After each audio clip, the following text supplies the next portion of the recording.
Hello everyone, my name is George Farmer, also known as the Aquascaper, and I'm going to give you an update on my NEWA Mirabello 60 aquarium.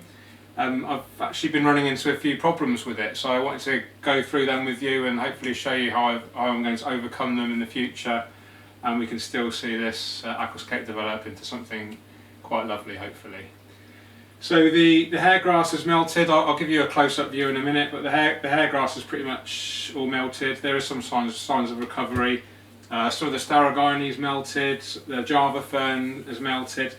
The only thing, ironically, that hasn't really melted is the cryptocoraine, which is quite notorious for melting, so that's quite funny. I don't believe it's anything to do with the aquarium itself. The lighting is definitely strong enough. There's lots of CO2 going in there. There's a good soil, a proven soil, which I've used before, and good liquid fertilisers. So the only thing I can think of is that when I originally set this tank up with these plants, I did so at Aquascaper.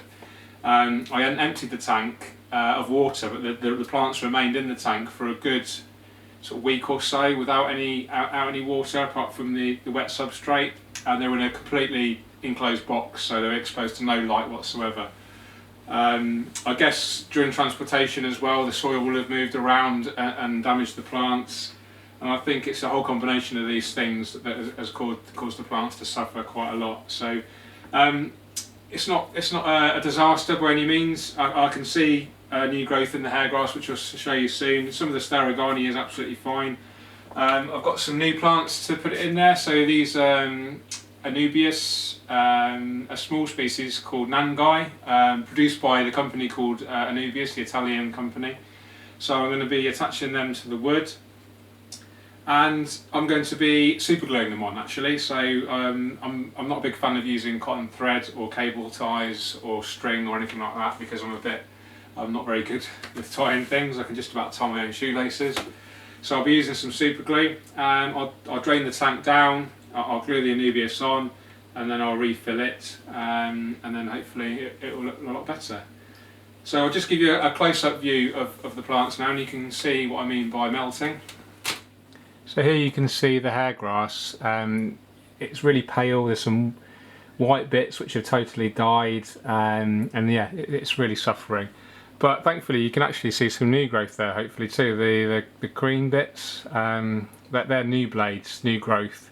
So that's encouraging. I'm literally just going to let it do its thing. I'm not going to try to remove any of the old damaged growth, because I think that would probably do more harm than good for the whole of the hair grass, because it will probably uproot it all, and the root structure isn't quite there. And yes, I'm quite positive about the future. It looks awful now, but I'm sure in a few weeks we'll be seeing really good growth, and we'll be starting to achieve a full carpet, which is the end goal.